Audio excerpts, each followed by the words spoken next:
What's up, Hey, y'all? how you guys doing tonight? Welcome back to MEM Talks. I am Maurice. And I'm Monica.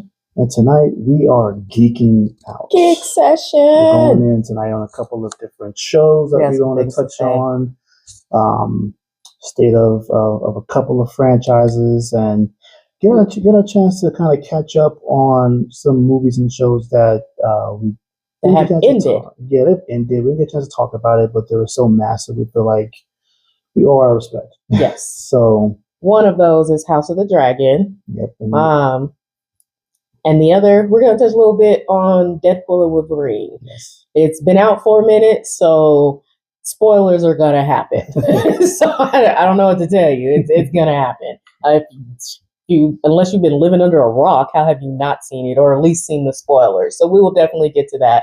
Then we'll also be discussing state of the MCU, yes, and also the state of the DCU. Yes, or I would say the upcoming DCU. Yes, got a bone to pick. Several. Got a bone to pick. With a few people. That would include some information from a source. So. Yes, we're going there tonight. We are. All right. So first up, House of the Dragon. First, what we're not going to forget is this is happening. So if you got some drinks, some water, or whatever it is that you like to drink, let's go ahead and take a drink. Just have some drinks with us tonight as we talk. And this is a little repeat from yesterday. So we're both drinking whipped vodka and Stella Rosa berry flavor. Yeah, all right. Unfortunately, my French vanilla is all out, so I have to go with this tonight. I'm gonna have him graduate to bourbon or something else. We're gonna get him to try some different things.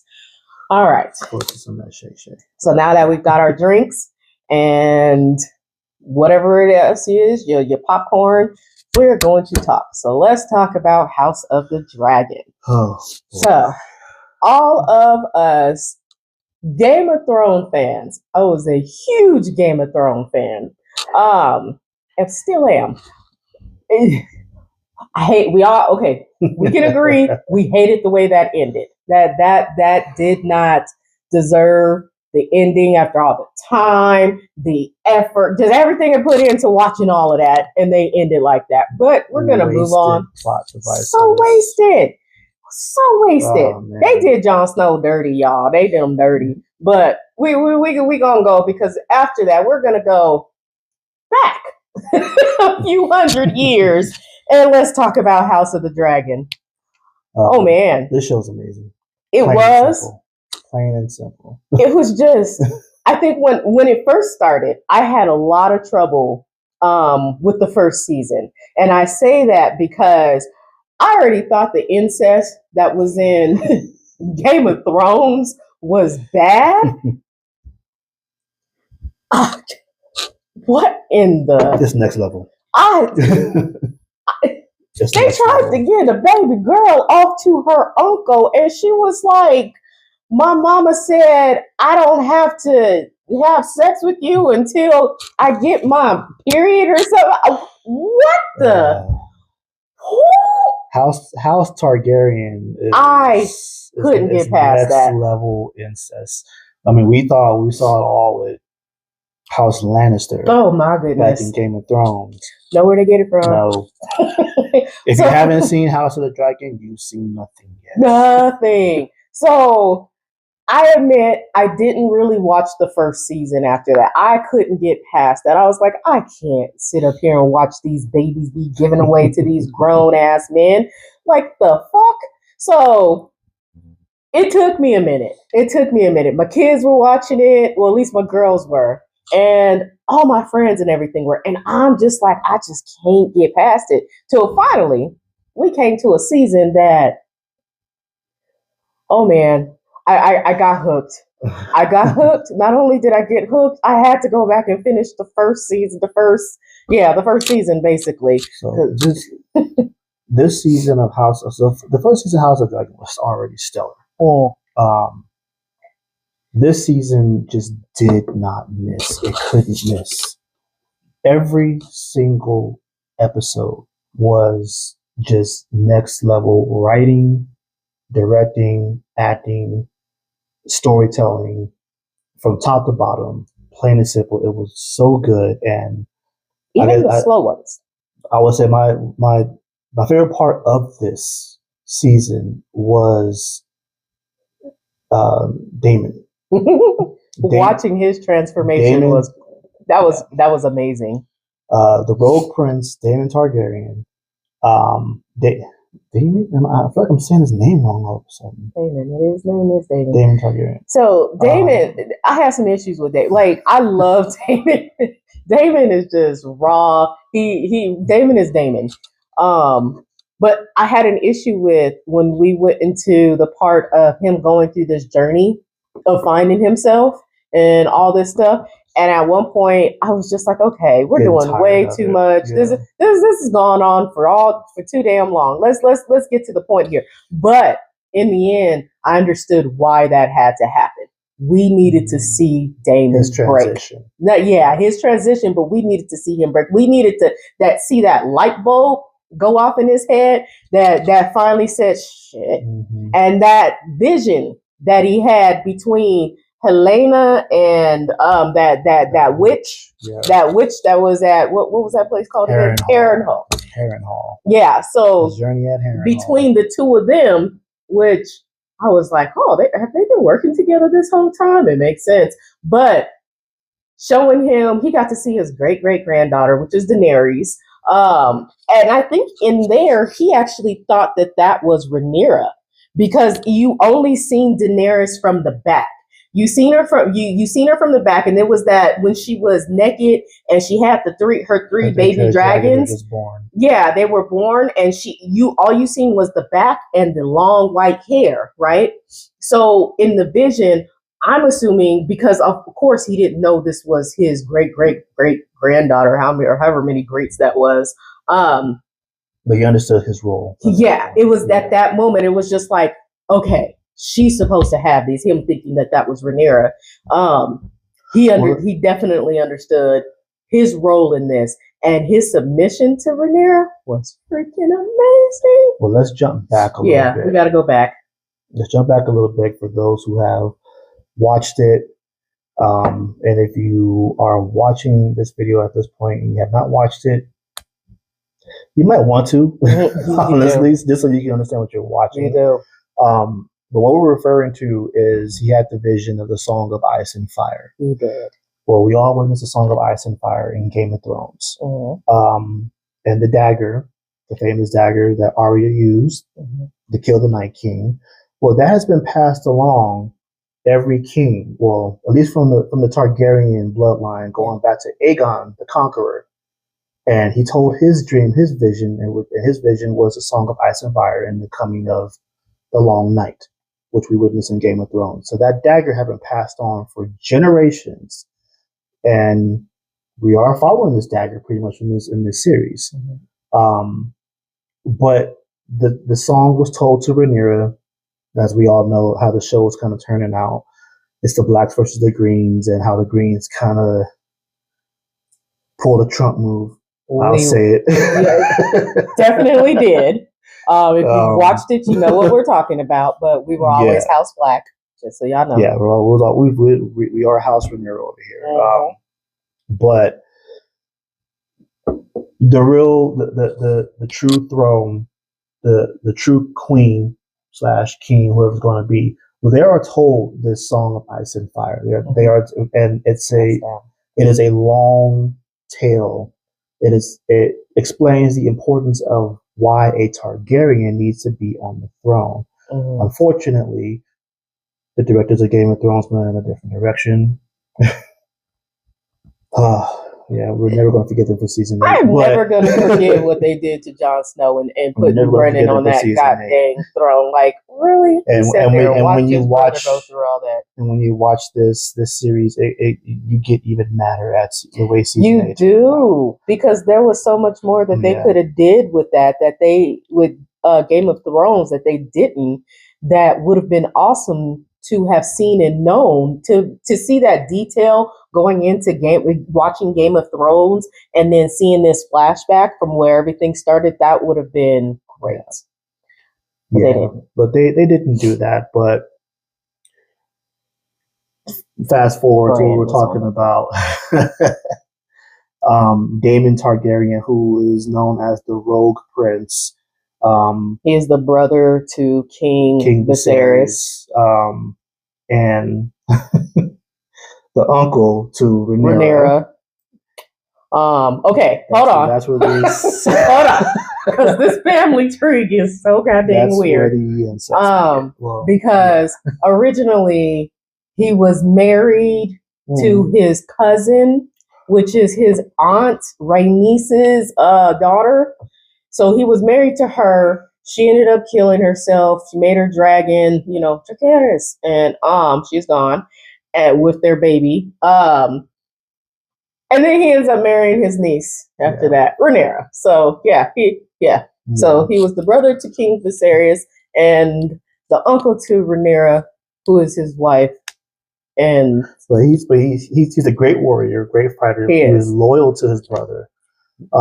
Crazy is he's batshit crazy, but he was absolutely loyal to his brother. But seeing his transition at Harrenhal this season, and like she said earlier, it was getting a little played out. As the season progressed, it was like, okay, we're still doing this. And towards the last episode, we finally got to see why he stood there, why he was there for so long. And for a character like that, this is where good writing really comes into play, because you couldn't just have him change his mind in the span of one episode. That'd have been stupid. It had to have been over a span of, especially with a character as rogue as him, it had to be over a span of 8 or 9 episodes. And he did it perfectly. But he finally had his vision, so he knows the Song of Ice and Fire. And when he finally approached Rhaenyra and he told her, and he finally bent the knee to her, it was like, okay, now I get it. Now it all made sense. But season 3 is going to be... There was a lot more that happened. And... We're only touching on it. Yeah, we it's a lot. Yeah, okay, so it is a lot. Can we talk about just a little bit about how I didn't realize, and I don't know how this slipped my mind. Helena, who was married to what's his name? What was the one that came? Aegon. Yeah. The king. So Aegon and Aemond and Rhaenyra, they're all brothers. They all have the same daddy. Yeah. So when they stole the throne from Rhaenyra, Aegon became king falsely. He was the false king. We're going to say that. Yeah. And he ended up marrying Helena. His sister. Why did I not know that was his sister? I completely forgot they had a sister. And then it dawned on me 2 children. when she was talking to house girl, what was her name again? Well, I keep forgetting these people's names. Her best friend, Rhaenyra's best friend, Alicent. Yeah, Alicent. She was talking. She had a conversation with her, and that's when I was like, "Holy shit! This little girl. This was their sister the whole time." It's just the incest runs deep, and it shouldn't be such a good show and have to watch that much incest. But they were dead ass serious about keeping their bloodline pure. Yeah. And it was funny because they were sorry, gotta talk about this. Because Rhaenyra was being shunned by her best friend, who used to be her best friend, because she actually had children that were of incest. Yeah. She married her cousin, which was their aunt Rhaenys's son, the brother to Daemon's first wife, the other cousin. And he turned out House Valerian. Yeah, House Valerian. By the way, shout out to House Valerian. All black. Yes. All black. I will put a picture up and here. They were powerful. I'll put a picture right here. Yeah. Loved the way they worked that in. Thank you. House Valerian, yes. But he was gay. And so Rhaenyra knew this. They knew this going into the marriage. So they set up an arrangement that nobody else knew about except for the people that both of them were messing with on the side. But his lover ended up getting killed. Yeah. At one of these dinner things that they had. But my thing is, so they had this arrangement. Rhaenyra falls in love with what was his name? It was a Kingsguard. Yeah, it was a Kingsguard. I forget his name.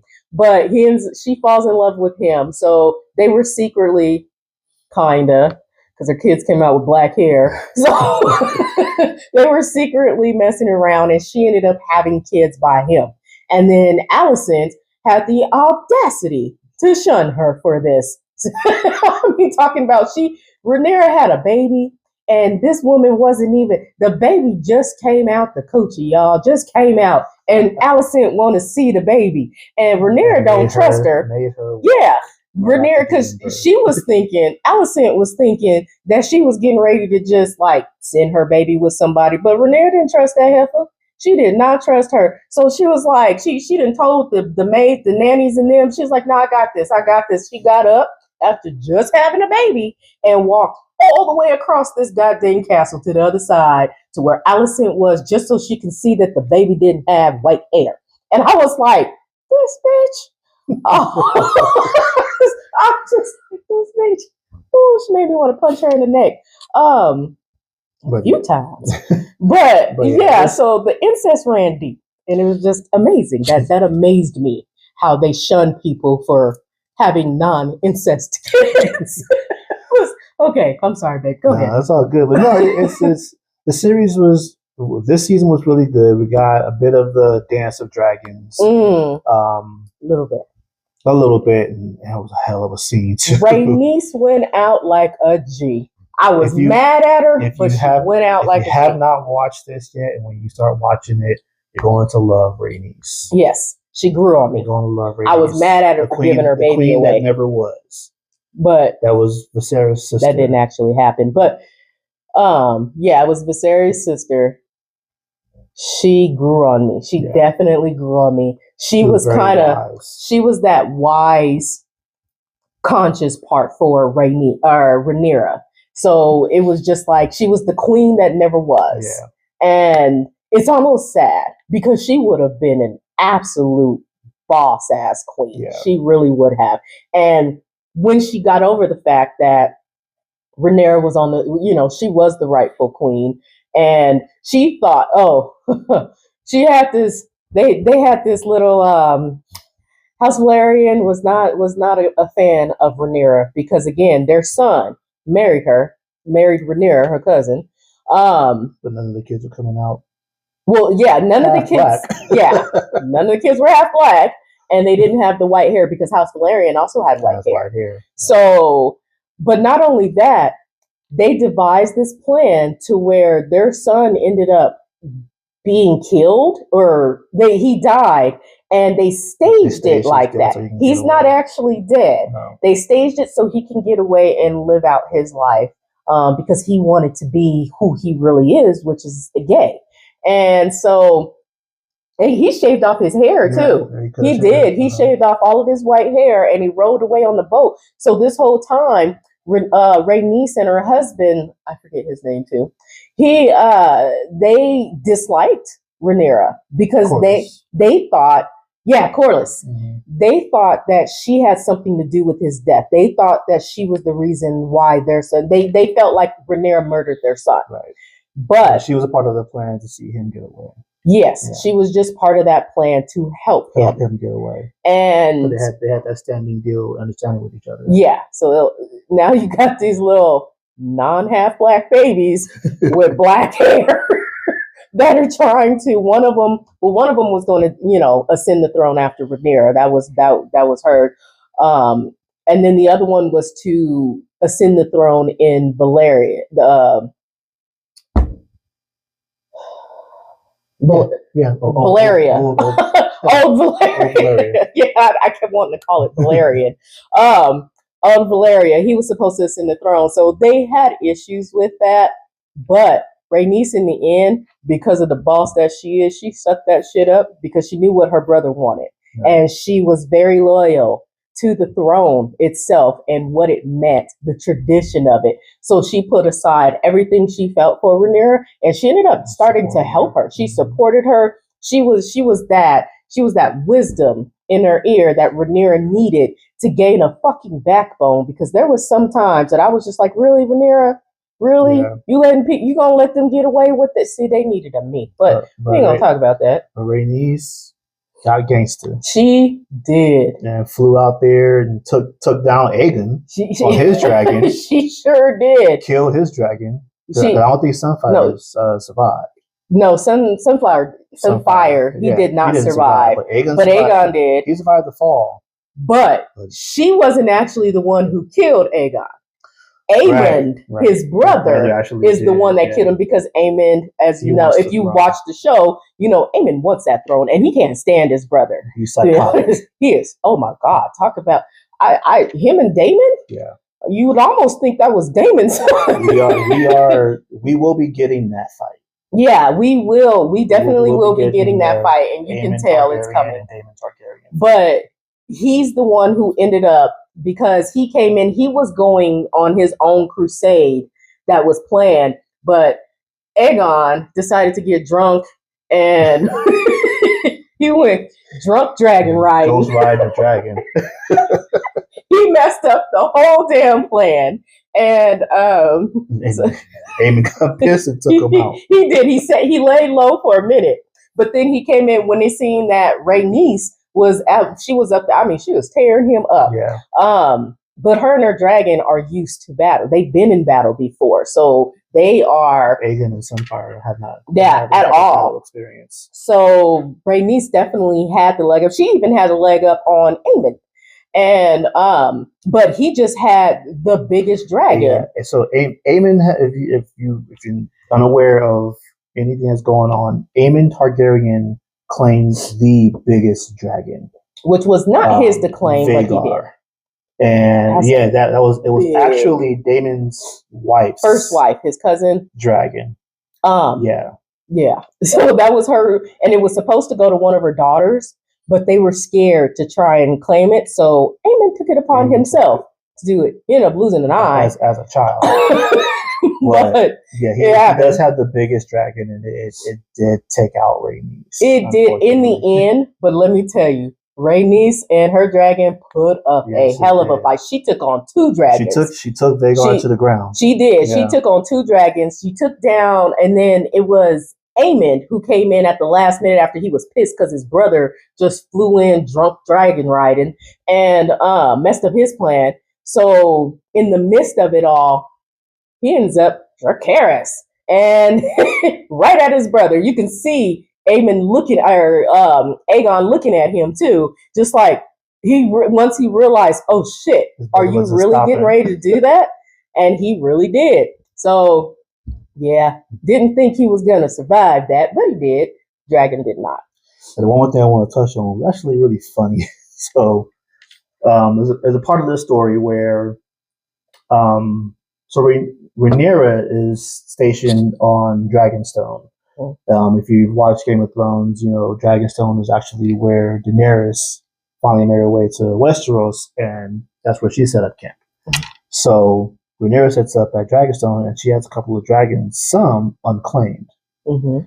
So she sets out on a mission to try to find those of who may have Targaryen blood. Yeah. Oh.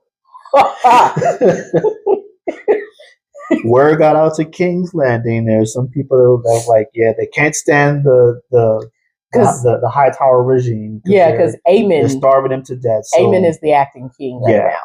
So they all, some people catch word and they go to Dragonstone so they can see if they can claim a dragon. Oh my God. They called these people dragon seeds. Boy. First of all, the fact that they called these people dragon seeds. But you know what? I kind of was like, that's their goddamn fault. Because if you watch the scene, she tells them. It is the dragon that will speak. She gave the best speech ever. And then it was like, and that's the thing about Rhaenyra. Rhaenyra will never steer you wrong with anything she asks you to do. She gonna tell you the honest, just the honest to God truth. And she told these people. She literally told them what they were walking into.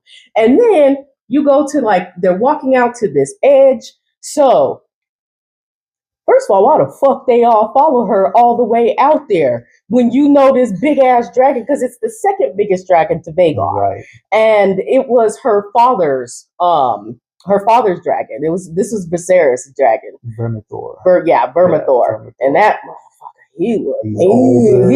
He just battle ready, battle experience, big. Yes. Oh, the shot of when Rhaenyra calls him out. And when he just kind of creeps out of the shadow, and she's right. Oh my God, that was that was a beautiful fucking scene. First off, but I'm still wondering, like, why the fuck are y'all right there? People just followed her out there. But again, she says something that, I mean, if anybody with common sense, if you would have heard this, you would have changed your mind. If you're trying to claim the dragon, she said, it is the dragon that will speak. Mm-hmm. She sure did. If he ain't speaking, get out of there. And I wouldn't walk the fuck out there. All I'm saying is, I'd have been in the back waiting to see, like, there is no goddamn way. It turned into a dragon buffet. Like I said, they called them dragon seeds. The people. At first, when they kept saying dragon seeds, I was like, what the fuck? Then I realized, oh, shit. Did they really that's so disrespectful. So, that was disrespectful. Fortunately, she did find some of those people, two of them, actually did have Targaryen blood.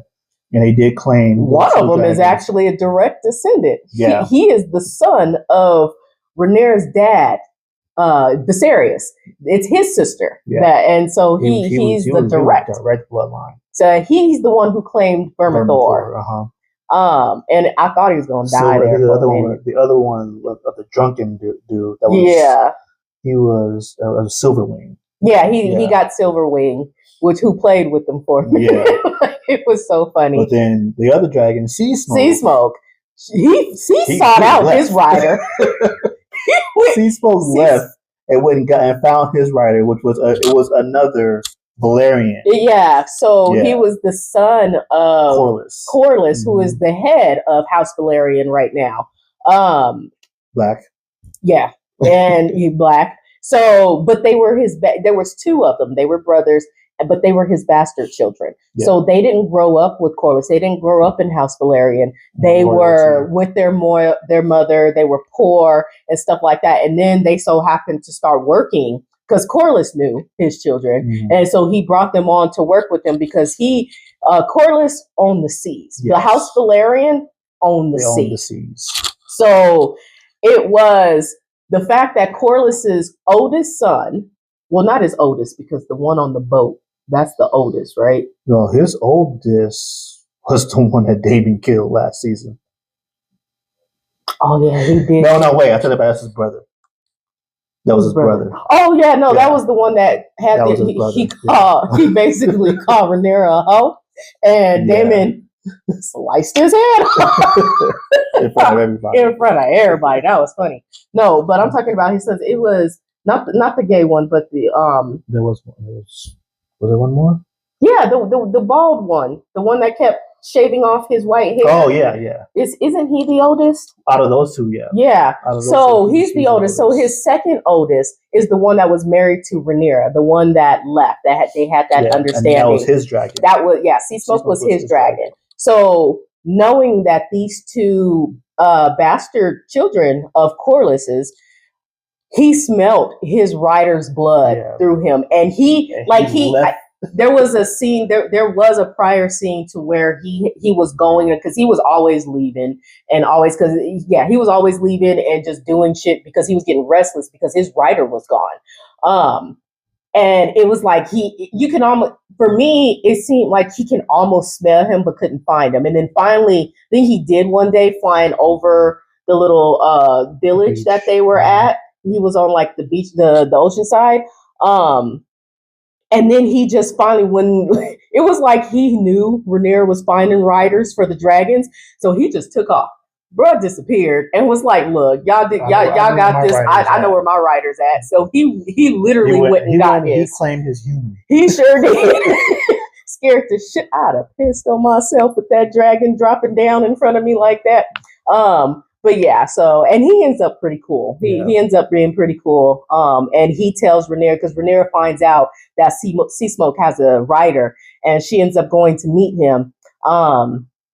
And he just kind of let it be known real quick what his intentions were. Yeah. So he is of the two bastard sons, he's the one that's always wanted to be in with his family in the royalty. Yeah. Whereas the older brother, he did not like his dad. He was mad that he abandoned him, that they had to watch. He even talked about they have to watch them come into town with his other children and watch them get sweet treats or sweet meats or whatever the heck he said and all this. So he was left out. He obeyed because he was his worker, but he let him know that's it.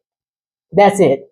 It wasn't, he didn't want anything else from him. He was basically like it was too late. So, but yeah, Sea Smoke found it. So when he found his writer, and he submitted to Rhaenyra, he bent the knee to Rhaenyra, and then, he was cool from there. He listened. He did what he was supposed to do, unlike some others. The one who claimed Silverwing, that dude got issues. Drunk idiot, yeah. But overall, House of the Dragon, then 5 stars. Yeah, seriously. Yeah, and 5. Although I'm mad how it ended, because why was Bela she was walking trying to find Sheep Stealer? Like for 2 episodes, this heifer was walking. She didn't damn near die. She slept in the cold. She wanted a dragon so bad. She could not to go find a dragon. She could not. There was a rogue dragon out there around the Vale, Sheep Stealer. And she was desperate to go and claim it. And I think she found it out last minute because she was sent to watch over Rhaenyra's younger kids, the two that she had by Daemon, because of the war that was going on. And she didn't want her sons to. Yeah, she had some eggs. So the eggs, and if you don't know yet, if you watch the show, the eggs that were sent with Rhaenyra's youngest son, Rhaenyra and Daemon's youngest son. 2. They had 2 of them. Oh yeah. Yeah, there were 2 sons. But there were 3 eggs that they sent with them. Those 3 eggs are Drogon, Rhaegar, and Viserion in the Game of Thrones series. Yep, those are Daenerys' 3 dragons. So those eggs stayed eggs all the way up until Daenerys found them. Right. But the 2 youngest sons they had their dragons. They were growing up with their dragons. They had little baby dragons, which I'm jealous about because I wanted a little baby dragon. Rude. But so Bela was sent away because she didn't own a dragon, so they kind of looked at her as no real use. So they used her to take care of and raise Rhaenyra. Rhaenyra asked her to raise her sons as if they were her own because she wanted to get them away from the war so they didn't get killed. Yeah. But where they went, the chick, she was shady as shit. I forget where they went, but that was the Vale. So they did go to the Vale, but that chick was shady as hell. And she was, I don't know why she didn't like Bela or whatever. Oh, she wanted bigger dragons, and they sent them eggs and baby dragons. They had 2 baby dragons and 3 unhatched. She sent them away. She sent them away, and as they were going away, she ended up finding or seeing that there was a side of the mountain that was burnt. Yeah. And obviously it was burnt by a dragon, and she understood that. So when she brought it up to the chick, she said it was wild and blah, blah, blah. But then Bela decided as they were leaving, and remember, she got these 2 kids, these dragon eggs, and these 2 dragons, right? She's supposed to be following them. She decided to leave. She took off from the kids. This heifer done took off, and she went to go try to find Sheep Stealer. And we had to sit there and watch it. So even in the final episode, the season finale, she's still looking for the cold. She almost died from hypothermia and all types. She was hungry as hell and had no food. At the end, we finally see her find Sheep Stealer, but then that's where it ended at. And oh man, this next season, which we also mad about because why we don't get it till 2026. They should have been They should have been started on this fucking. Oh my God. It should be done. Yeah. They should be starting to film soon here. If not already, it's bullshit. They know people ain't been living that long lately. Don't be making me wait till 2026 to watch it, but it's going to be a hell of a show, season. Yeah. The third season, I think they're scheduled for this 4 seasons, but this will be the third season that's coming up. This will be the Dance of Dragons that we're waiting on. This is the big war, and put my money on it. Unfortunately, I think we will be losing Daemon and Aemon. Yeah, because they are definitely we'll be losing Daemon and Aemon. They are going to go toe to toe. Aemon has this obsession with Daemon. I don't know if it's his uncle. Yeah, it's his uncle, but he has this obsession with him because they're both batshit crazy. Psychotic. Yes. But I'm pretty sure I feel like Daemon's going to win, but die in the process. He does have quite a few advantages. Well, him and his dragon have seen a lot of battle. Yeah, they have. Yeah. So while Vhagar may be the biggest, Daemon has the most experience, which is why when he brought the idea to Rhaenys that they could take Vhagar, he was right. I really wish Rhaenys would have, because she did have she got some good looks on Vhagar before she was her Meleys was her dragon. His dragon was Caraxes, right? Yeah, Caraxes was Daemon's dragon, and Meleys was Rhaenys' dragon. Caraxes and Meleys definitely would have killed Vhagar. They absolutely would, because again, Rhaenys put up a hell of a fight on her own, not just taking down Sunfire, but she got some good licks in, and she was able to take Vhagar to the ground. So if she had Daemon there, they would have Caraxes and Meleys would have absolutely took Vhagar down. So I wish she would have listened, but it is what it is. Yeah. But we are going to have a good third season. Yeah, good. Can't wait for that one. But yeah, that's a little bit of a breakdown of House of the Dragon. I know it's come and gone, but it was so epic. We had to touch on it. And we still haven't even touched on that. That wasn't even half of it. No. You just have to watch it. But we can move on. Yeah. Touch on another event-like movie. Something that I've been waiting on for a long time, and it came, and it was glorious. Dude. Deadpool and Wolverine. First of all, favorite intro ever into a fucking movie. No, we're okay. Spoilers. So much spoilers. You should have seen that shit by now, so I don't care. All this is spoiler talking. My thing is, what was it a perfect movie? Absolutely not. Was there some things wrong? Absolutely. But it was a great fucking time. So you will not get me to dislike this movie. There aren't too many movies that actually had me smiling the entire time. And I was smiling the entire time because it was just from start to finish hilarious, for one. They let Ryan Reynolds have his way. They did, and I love it. Props to Disney for that, because you hear Disney like Deadpool's going to be turned down. No, he was actually turned up. He was. I mean, Disney let him be Deadpool.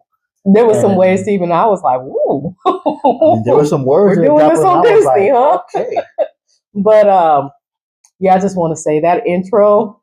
I mean, the fight itself, coupled with the dancing to fucking bye bye bye, I thoroughly enjoyed that opening.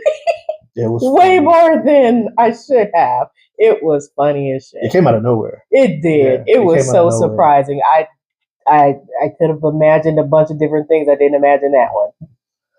But yeah, the movie overall was great. It was a great send off, a great goodbye to all of the Fox X-Men movies. And good to see likely our favorite Fox characters cross over to the Disney MCU. And they did it in a very spectacular way. Oh my God. Very spectacular. They brought back a lot of characters from the X-Men universes that we've seen. And one character that I was not I could have ever expected I didn't think they were going to. It was talks about it. I never expected. There were talks about it, but as far as confirming anything, this one was the one that was never actually confirmed. Mm-hmm. And if you have seen the movie, you already know. And so when he walked out, my eyes got so big, and I said, "You've got to be fucking kidding me!" I jumped up in my seat. I couldn't believe what I was seeing. I was like, "Are you fucking kidding me right now?" So rewind a little bit before we get there. Just a couple other things. I love that they brought back Chris Evans' character. It was funny to see him curse and stuff the way he did. I loved it because I'm so used to him being Cap. It was so funny when they revealed that it was Chris Evans, and the first thing came to my mind was like, I'm thinking story wise, how did Cap end up in the void? Right. That was the first thing that crossed my mind. I was like, oh, man, and then if you something went wrong on that mission. Look at his sleeve under the jacket. It was red, white, and blue. Mm-hmm. So we're thinking, of course, that's Cap. No, that was not Cap. Good old Fox, Fantastic Four, Johnny Storm. It was. So I was like, oh, this is what they're doing. The theater erupted. It was just, and I love the way they went into it because, of course, you've got Deadpool behind him talking about, oh my God, he's going to say it. He's going to say it. Oh my God, Avengers. He's like, flame on. And he was like, what now? And it was beautiful to see him as Johnny Storm. I loved that. Absolutely loved that. Getting to see Xavier's sister. Yeah, Cassandra Nova. Cassandra Nova. So that was interesting. That is a weird female. She's powerful. That sticking your fingers in people, because like she said, Xavier, her brother, can get into minds with the VXX team, the VFX team. She got to get her hands dirty, and this bitch really meant that shit. And I was mad because it made you so uncomfortable. Just like the way she has some abnormally long fingers. First, let's talk about them. And I mean, they was like, oh no, they look like they create wind if she does this. But the way, like my love said, the visual of it. Visually, it was insane. It really was. It was so good. She has to get her hands dirty. She has to literally reach her hands into your head so she can start reading your mind. Yes. And visually, you're actually watching her fingers go through your skin, through your face, through your eyes. Nose. They did such a good job on it. It was disturbing. Like it was so uncomfortable to watch because even like when she's going behind, coming out of the eyes, you can see the eyeball just bulge, and you're like, oh my God, this is. It was the most uncomfortable thing to watch. I hated and loved it all at the same time. It was rude. But overall, great movie. The dynamic between Hugh Jackman and Ryan Reynolds was off the charts. It was. I love that it was rated R, so we got all the cussing between them two. The fight scene between those two. In that damn Odyssey. My God. That damn fight scene. That's actually one of the better fight scenes I've seen in the MCU, period.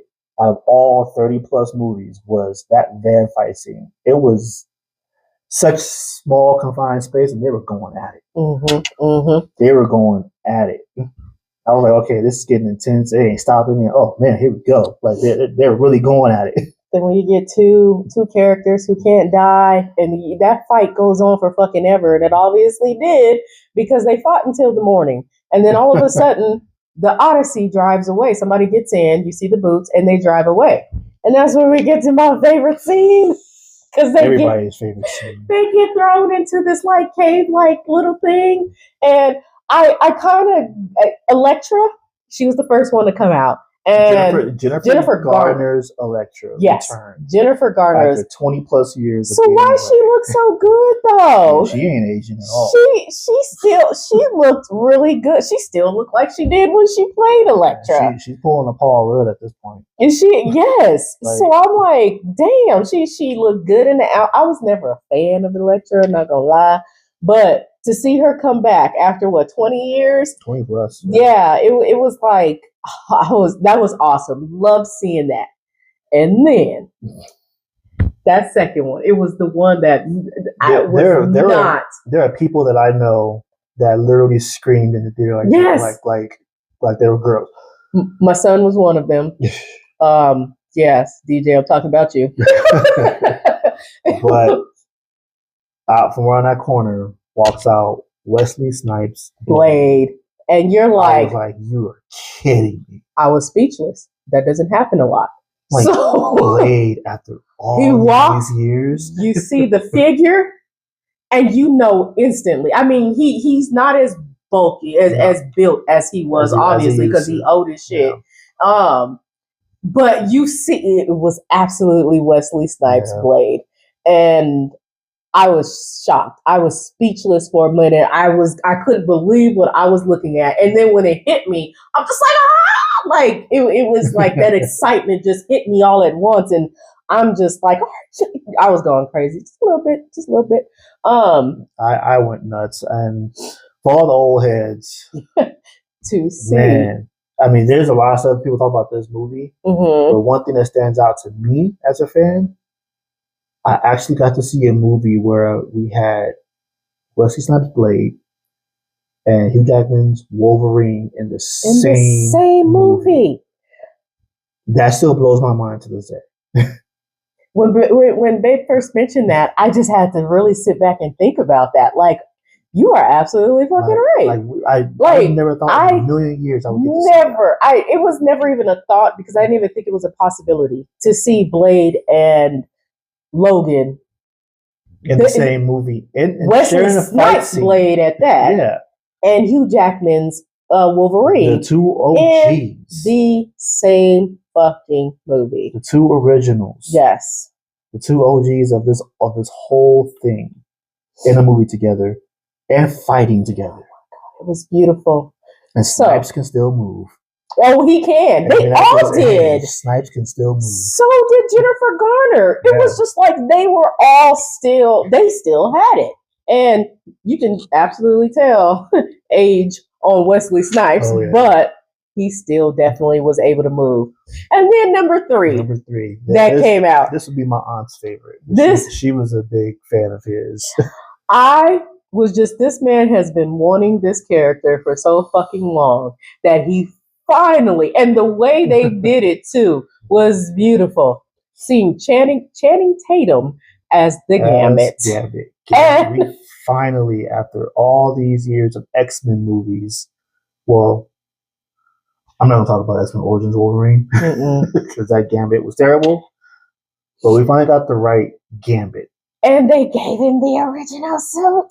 Oh my God, it looks so good. He looked like the original Gambit from the comics. He really did. Like, even the hair, like, it was, especially when it got messed up a little, like, he looked good. Pulled off the accent. That horrible Creole accent. Pulled off the horrible Creole accent. Yeah. And yes, it had to be horrible because Gambit's accent in the cartoons, it was always bad. So people they keep talking about, his accent, blah blah. It was supposed to be like that. It was perfect. It was literally just like in the comic. It was always supposed to be that way, and he pulled it off perfectly. And the stuff that he kept saying, and the buttery nuts all up in his mama, and she just shot out his daddy nuts. Channing Tatum delivered. He did. He absolutely. He finally got his wish, and he played it to a T. I think we will be seeing him again. I hope so, because God dang it, everybody wants him back. Everybody wants him back. And then let's talk about. I guess we could talk about with that. We could talk about the after credit scene that they posted to YouTube after the movie was over, so it wasn't during the movie, it was afterwards, with Channing Tatum looking, and you see the ring in his eye. Somebody opened it. Yeah. Somebody opened it. Whether it was Doctor Strange or Wong or even Ned. There was a sorcerer that opened up a portal right behind Gambit. He turned around, he smiled, and that was it. I'm like, okay. Oh yeah, they knew exactly what they were doing. They knew what they were doing, and I loved that character. It was beautiful. I mean, even his card slinging, that was on point. And we all know, I mean, action part he can do. He's a dancer. He's pretty flexible and got all those moves. But the part itself, he played really, really well. Yeah. And then we got to see the return of Laura X-23 from the Logan movie, which was good to see. And she had her glasses. And she put on her glasses. She did to fight. Oh, and still raging on like she was in the original movie. She definitely did. And I hated hearing some people talk about her fight against Juggernaut.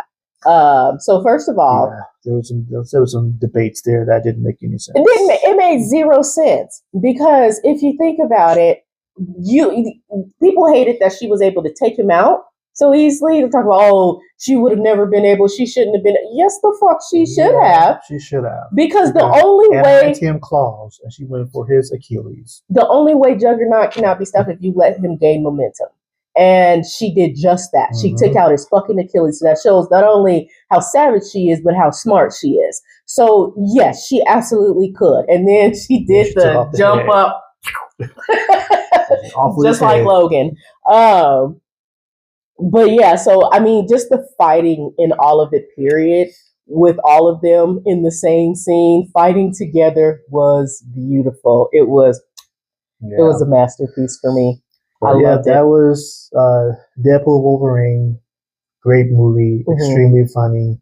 A lot of cameos, very pleasing, and a great send-off once again to the X-Men Fox universe, which was not good, but it is what it is. It served its purpose. I appreciate them for what it was. Yeah. Whether we liked it or not, they are very much so appreciated. Yeah. And a great send-off. It was a really good send-off. I don't know if we're probably not going to touch on it, or we may be, because we are going to next start talking about the state of the MCU and DCU. Why? Because this brought up a topic after we were watching it. So, bringing Blade back. We were throwing around ideas. Well, hold on. Let's not get there yet. Oh, okay. Let's get into the state of the MCU, because there's been a lot of people complaining about it. Rightfully so. There hasn't been a lot of good content. Yeah, true. But I watched a lot of videos, talked to a lot of people about it, I had conversations at work about it, and it's like, well, look at the timing of things and look how it shifted. So the business side of these organizations always interests me. So I always look a little deeper. After Avengers Endgame, which, was the cream of the crop of everything that Marvel had did, they started doing some other projects, but there was a change in leadership there. Within Disney. Bob Iger left, Bob Chapek stepped in. Somebody who did not know what the hell he was doing, pretty much, because everything of Disney started to fall apart. So for Marvel movies, we started getting more. We got Disney Plus stuff, and we got 4 movies a year, and it was 4 or 5 shows a year. That was a lot. Kevin Feige, president of Marvel, no longer had a direct report to the top. When Iger was there, Feige reported directly to Feige. When Chapek was there, there was a middleman who did not know what he was doing. Some sort of banker, if I remember the story correctly, or what I read. But it was more about quantity over quality. Yeah. When these guys took over. Then, when Iger and Feige were in charge, it was quality, clearly, because we got good stuff. When your movies you put out, I think it was about 4 movies in a row that hit $1 billion. Yeah. Wait. 5. It may have been 5.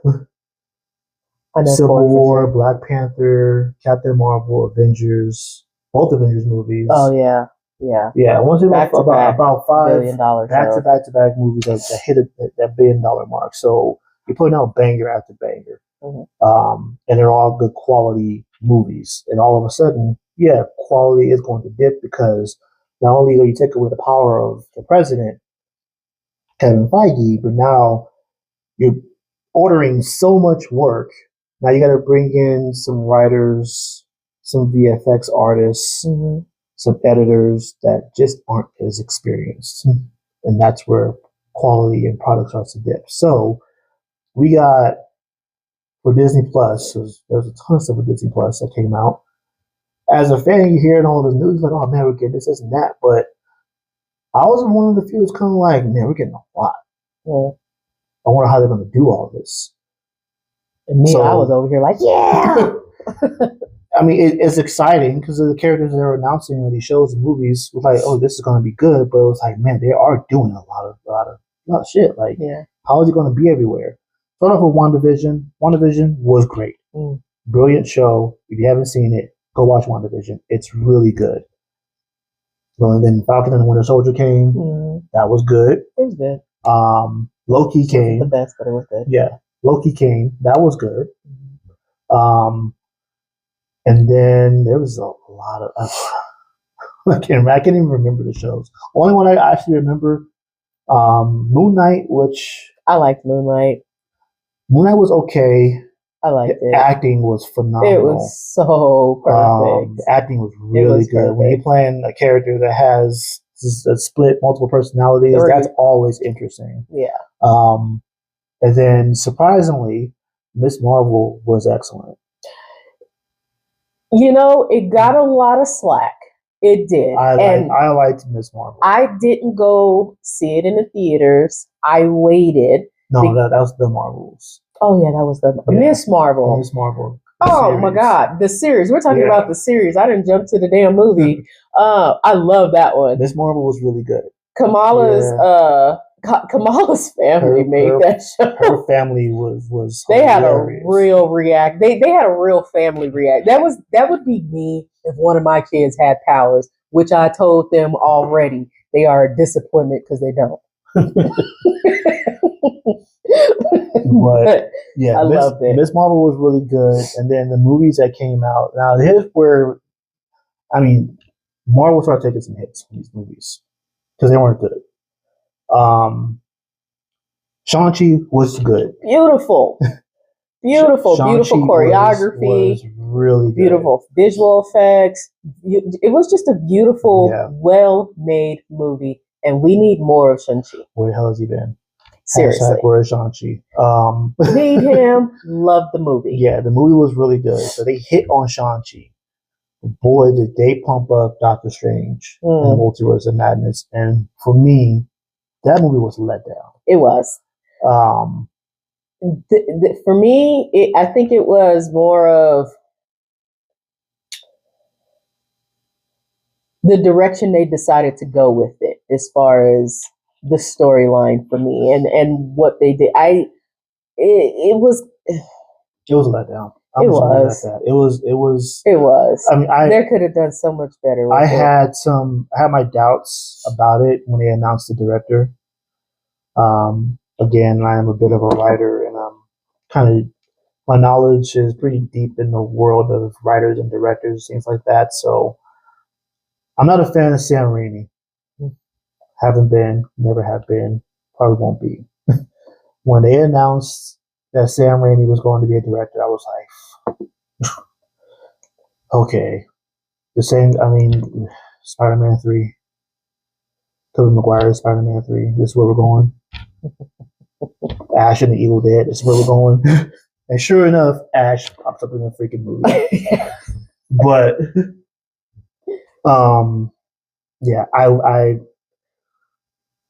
my suspicions were true.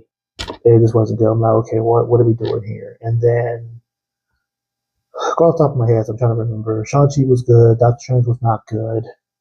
Thor, Love, and Thunder. No, we're not going to talk about that because that was just all bad. I was out when they announced the name. I gave it a shot. I was out when they announced the name. And I was thoroughly disappointed.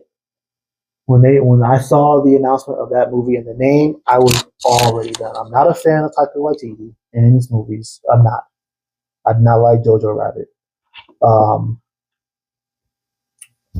The guy is he's a narcissist. Very egotistical. Not funny. And the whole 80s rock theme, I'm like, dude, it was. I don't call a lot of movies trash. That movie was trash. And it sucks because it's one of our favorite characters. I only like watching the kids fight. Everybody likes Thor. Everybody likes the character Thor. Like, don't make him that silly. Like, come on. But yeah, again, I did go and watch it. I wanted to go see it, but yeah. Again, when they announced that movie, I was already out. Thor: Love and Thunder. I tried to give it a chance, and I was again thoroughly disappointed. I was out when they announced Ant-Man: Quantumania because of the name, Quantumania. Like, this is what we're doing. Okay, whatever. I had a feeling it wasn't going to be good, but I did want to go and see it because we did get introduced to Jonathan Majors' character in Loki as Kang, and he killed it. Yeah. So I was like, okay, if he's going to be in it, though, I do want to see what they're going to do with him. Unfortunately, he had his events, so we knew Disney was going to cut him loose. But overall, the movie sucked. That movie was trash as well.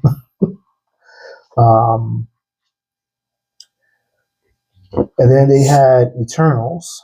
Now, we have difference of opinions on this movie. I liked the movie.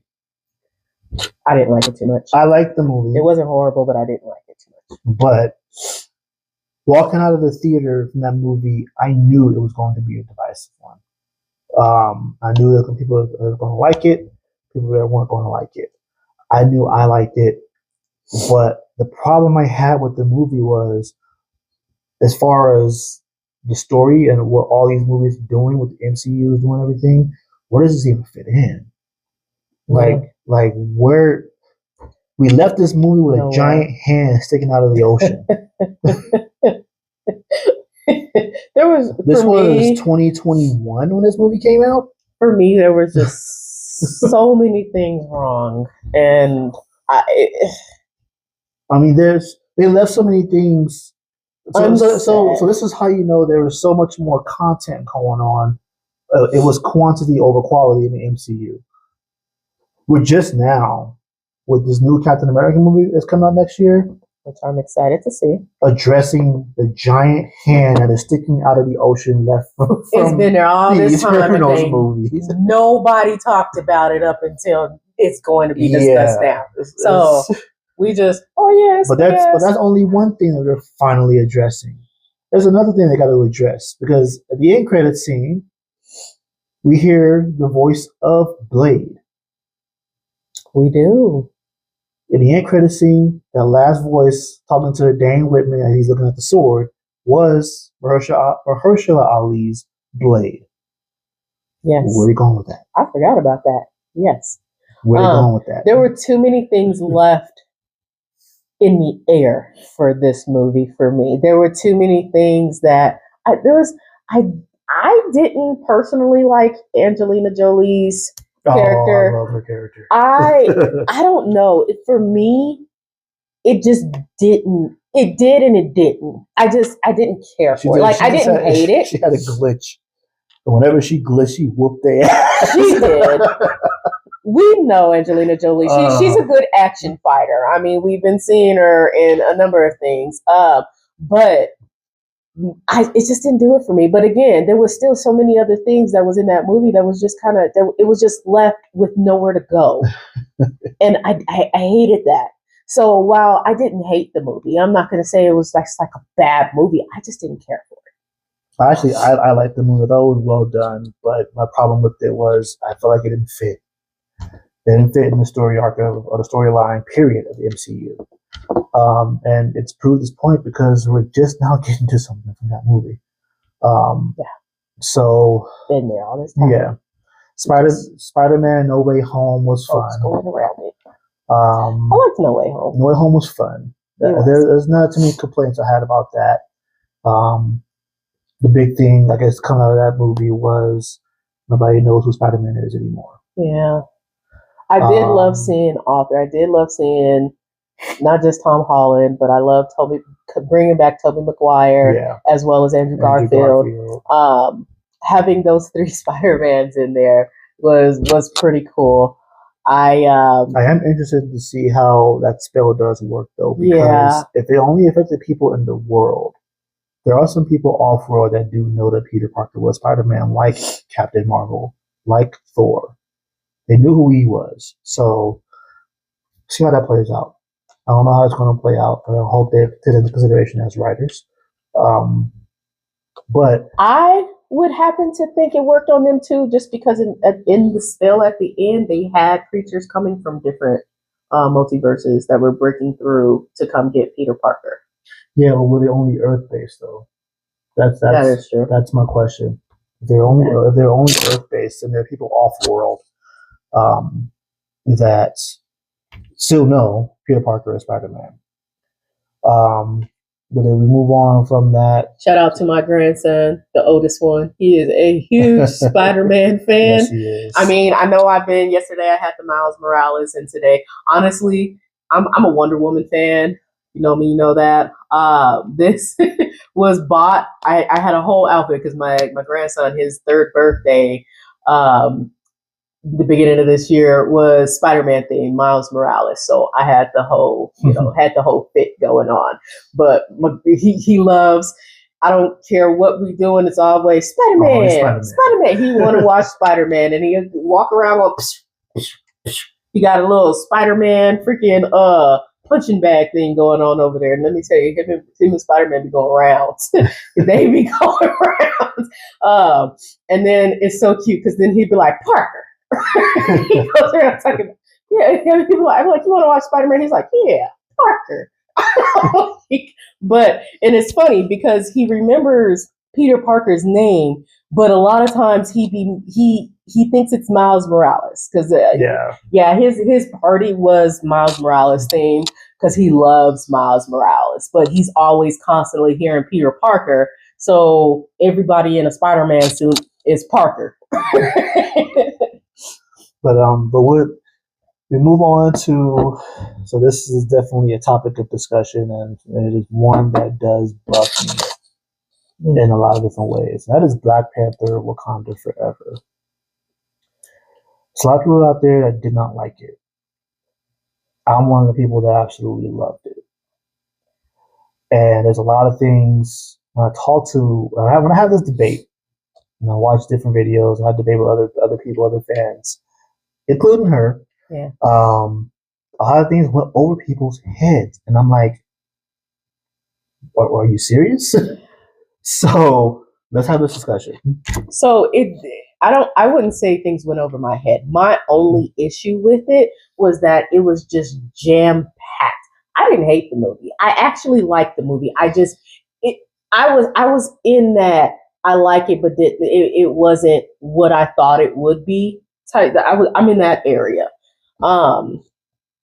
It was just so much jam-packed they had to do so much. It was like so many emotions going on. I love the tribute to Chadwick, although he and I do disagree. But I was one of those, like, I didn't want him replaced. He felt like... No, originally I didn't want him replaced either until I discovered what they were doing. Then I was like, oh, okay, that makes sense. I actually like what they're doing, where they're going with it. So, yeah, I mean, to bring his son into it, which I love seeing that at the end. That was the original... It was supposed to, yeah. It was the one that always Chadwick did before he passed away. It was going to be a father-son story, so the son was going to be even in the original story. And let me just say to all you out there talking about, a girl Black Panther, blah blah blah, look, shut the hell up, because she was supposed to be. There was a part in the comics to where she actually was Black Panther for a little bit there. So that was a thing that was always supposed to happen. They're not going to do it that long, obviously, because they're going straight into his son becoming the next Black Panther. But I'm just like, shut the hell up if you don't know what you're talking about. Dr. Doom put the child in a coma. Yeah. And while he was in the coma, Shuri took the reign as Black Panther. She did. Yep. So know your stuff before you start talking. The argument that I've one of the arguments I've seen with this movie in particular is, where are the black men characters at? That there was a lot of women characters. I was not one of those.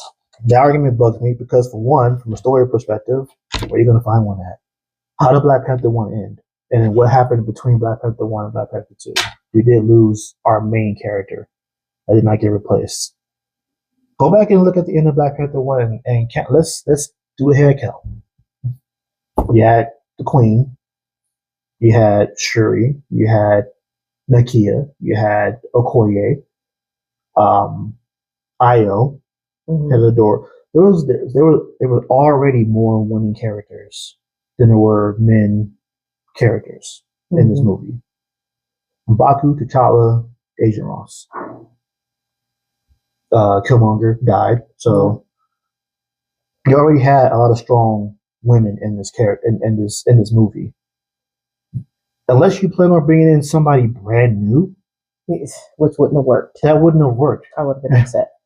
Not for this story, and not where they were going. What there was going to be, the introduction of Namor anyway. Yeah. So that was one argument.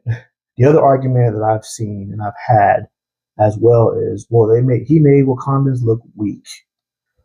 Let's settle this.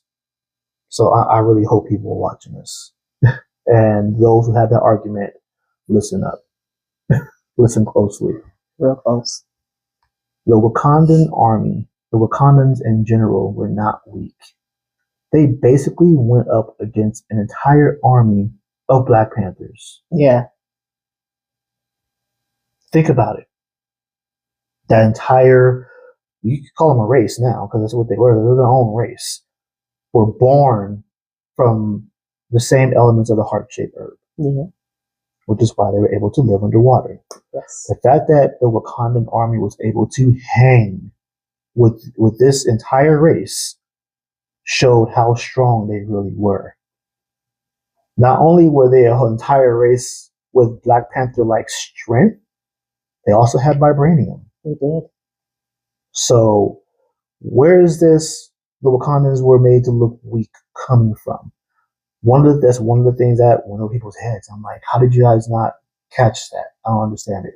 They weren't fighting normal people. No, they weren't. They weren't fighting soldiers, like American soldiers or French soldiers. They weren't fighting humans. They were fighting superhuman beings. Yeah, an entire race of superhuman beings, and holding their own. Yes. And let's not forget, Wakandans are peaceful people. They choose peace first, but don't get that shit twisted, because they do hold their own. They're very well trained. They're all great fighters. So I don't understand why that was even an argument either, because there at no point in time did I ever think they were weak. Did they get their butt kicked a little bit? Yeah, absolutely. They should have. Considering what they were up against, they should have. It would have been unrealistic if they didn't. So no, they still held their fucking own. They still, they went in, and not only that, they went into it with zero fear. It was just one of those, like, I'm going to defend this shit. And on top of that, just making sure they don't, because of course they wanted to rule. They wanted to have this war against the humans and that shit was like that. That was my problem with the movie. It wasn't. I heard they shouldn't have killed the queen. I saw that coming. Yeah, it was a time ago. Hate to say it, but it was. Because it was going to spark that drive for Shuri. My problem with the movie was his sudden shift. Was Namor's sudden shift? Yeah. It's no longer about the scientist or no longer about the girl anymore. Now you want to wage war on the entire world. Like, where the hell did that come from? So that was the only thing that really bugged me, because it was just too sudden. Like I talked about earlier, like in House of the Dragon, how you saw that transition of Daemon over the course of 9 episodes, where you got this character in Namor who's just as extreme, but he changed his mind like that, and that bugged me. But the other argument was, and I don't think I ever asked your opinion on this too, but Riri Williams. So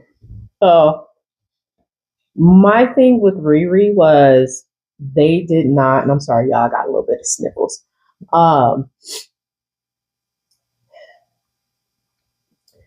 She wasn't made, I don't know, I didn't get excited about her, is what I did not get. She was kind of made to be an afterthought so much. Like, it started out about her, and then it quickly, like you said, it shifted to everything else. Yeah. So she kind of just she just became an afterthought. And who she actually is, you know, becoming Ironheart and everything, it's so much more than what they're portraying it. So I didn't get excited for her. I thought it was enough, honestly. Like, it was about her, but it wasn't about her, but she stayed to contribute. Clearly hit it off with Shuri. Yeah. Them both being young. And she was a kid. So I thought it was perfect. It wasn't too much. It wasn't not enough, because the story couldn't have been focused on her. Yeah. It had to be focused on what was going on with Shuri and her transition. So I understood that part of it. There's a lot of people out there that could not stand her, which, let's be real, there's a lot of racism going on with that. Well, not only that, but that comes into the point of what I was trying to make. Because don't get me wrong, it's not that I didn't like the character. Again, they just didn't get me excited about her because they made her an afterthought. No, I don't think it was enough for her to get her own series. I would say that. Right. She does have a series that's coming out, but I don't think her character, her role, her introduction was big enough. Like Agatha, it wasn't big enough to get her own series. I hope it's as good as Agatha, because I was surprised that I like Agatha. Yeah, we're being surprised by Agatha all along. So we're hoping that Ironheart does, have that same effect. But I would have liked to have seen her pop up in something else, and then maybe something else after that, before she got her own series. Because she is going to have an important role being able to manipulate Iron Man's technology going forward. So it's good. She's going to have a purpose, but to give her own series, it's early for that. And that was that whole quantity over quality thing that Bob Chapek was doing. But overall, I didn't mind the character. I thought she played it well. She was the original choice for Shuri. I did not know that. For the first Black Panther, yeah. She was leading for that role, and then they shipped it to Letitia Wright. I actually really like Letitia Wright. And then for Wakanda Forever, she was the first person they called for Riri Williams. And she said yes to that one. So, but yeah, I thought she did a good job.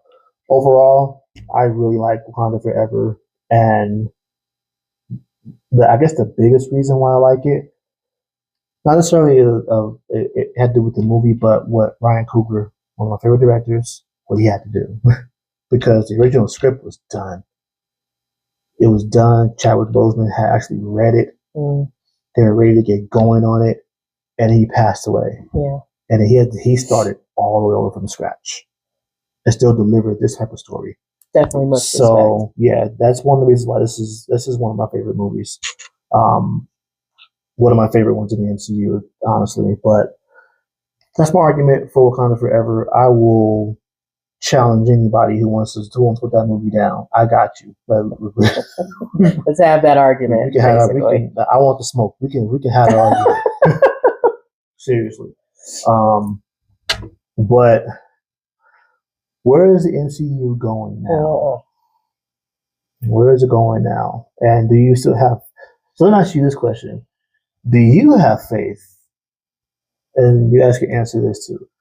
But do you have faith in where the MCU is going right now? Not seeing this new motherfucking Superman. Absolutely not. Well, not DC yet. I thought we got to DC. See, I'm already hot. I'm jumping. I got a couple of things to say about DC. That's about it. It's not as I'm jumping already. MCU, sorry, y'all. But are you confident in the direction the MCU is going right now? I'm not going to say yes right now, and that's only because there are some questionable things that I'm not quite sure of yet. Still new things that need to be done. I would like to see Blade come back into this. I would love to see. I would love to see Miles Morales brought into this, and we got a whole movie on how they should bring Blade and Miles Morales into this. Well, Miles is definitely coming. He's coming. We just don't know how, and I hope they do it right because he deserves that. Yeah. And considering his power.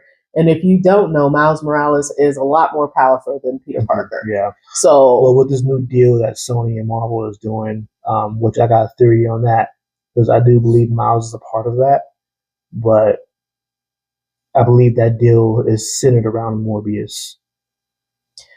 So one of our things is to bring to.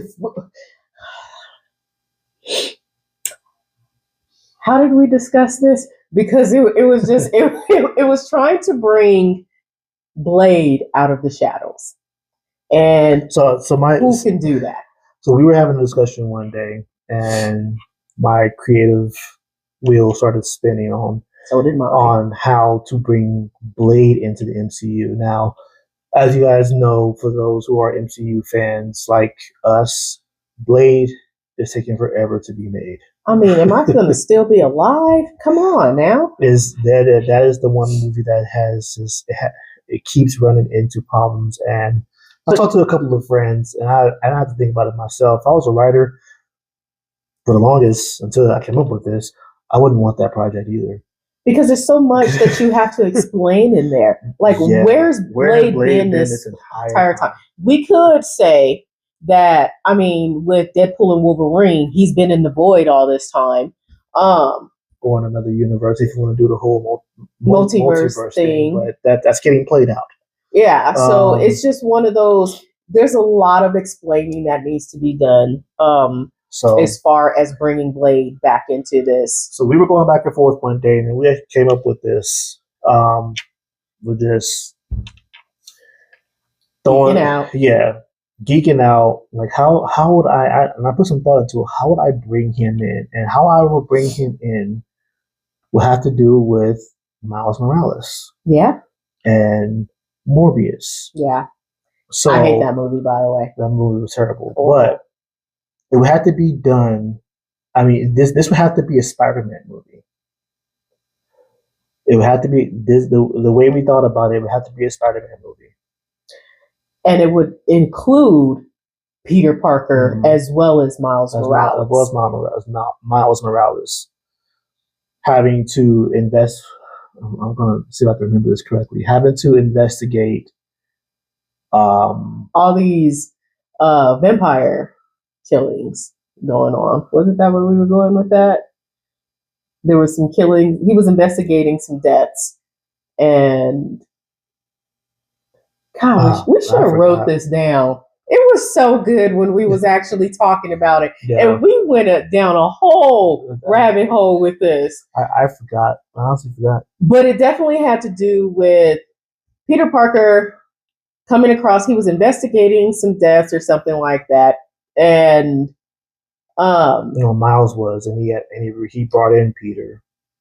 I thought it was Peter, but it has something to do who ended up bringing in the vampire bite. Yeah, it did have to do with the vampire bite.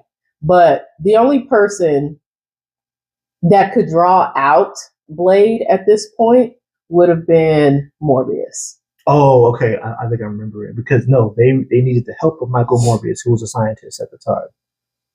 Yes, because in our theory, we were trying to explain where Blade has been all this time. Michael Morbius has been hunting down or trying to track down Blade because he wants Blade's blood. Yes. Mm-hmm. And Blade kind of disappeared because, like my love had mentioned, after Blade, he won. Blade won his battles. He won his battles. So he was living a normal life. He was trying to. But remember, he was taking that serum. And the serum definitely started to turn on him. The serum, his body started to adapt and reject it. Mm-hmm. And it turned him to that bloodlust that he had been trying to get away from the whole time. So now he's having to kill to pretty much stay alive. And so Morbius is looking for him for his own reasons, whereas I could have sworn it was Peter Parker who was investigating these deaths, and in the end we had to. Basically, Peter and Miles have a run-in with Blade. They do on two different places in the multiverse, and it ends up leading Miles to Peter Parker, and they both ended up having to work with, because obviously, if you got two people like Morbius, even though I hate the movie, Morbius and Blade, those are two powerful vampires. They are two very powerful vampires. So Peter Parker gonna need some help. He absolutely gonna need some help. And who better than to bring in fucking Miles Morales? By the way, I'm absolutely on board with what's Jack's name? Oh, Miles Brown. I think it's Miles Brown from Blackish. Jack.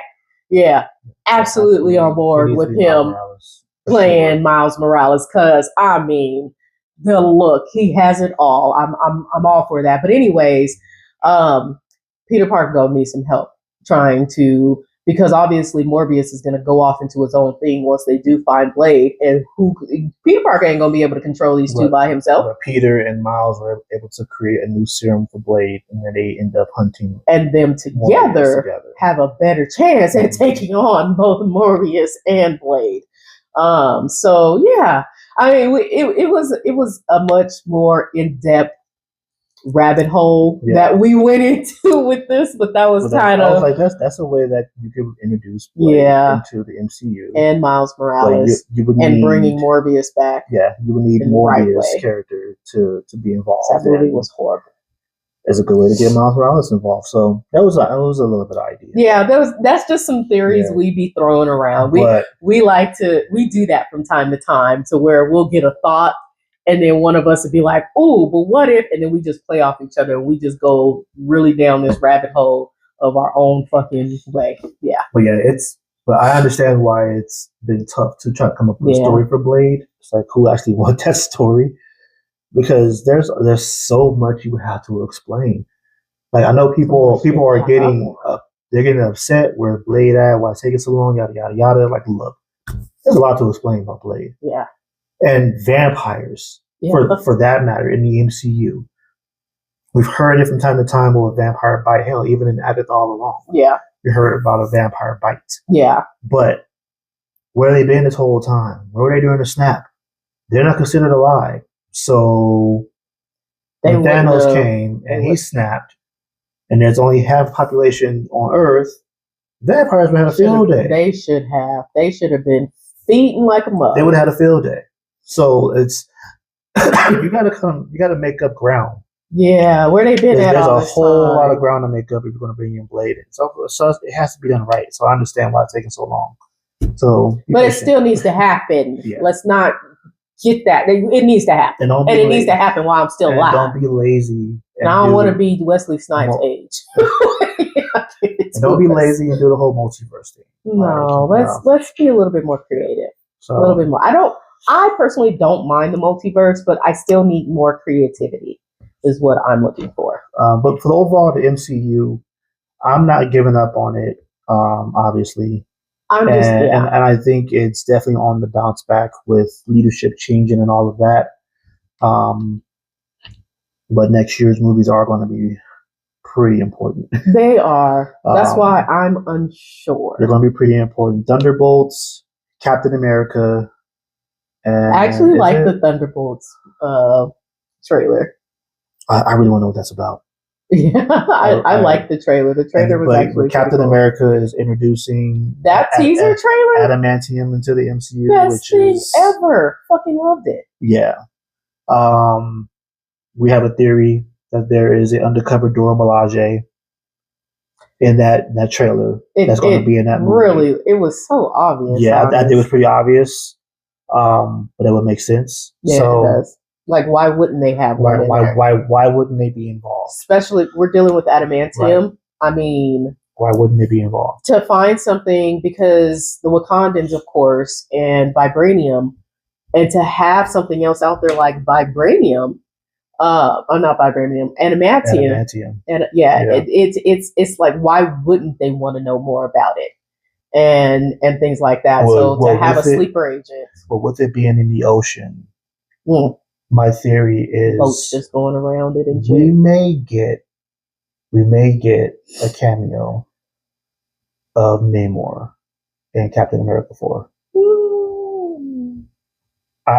It makes sense why there would be, if there's an undercover Dora Milaje or War Dog that's working with Cap in his movie, they may have that connect because they have an alliance now, and they're figuring out what this metal is, and Namor is going to have a little bit more info because it is in the ocean.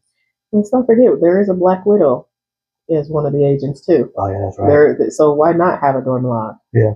So I wouldn't be surprised if there was somebody from Talokan and Wakanda that shows up in Cap 4. That's going to make the MCU very interesting. I think it's a bit of a stretch with Namor,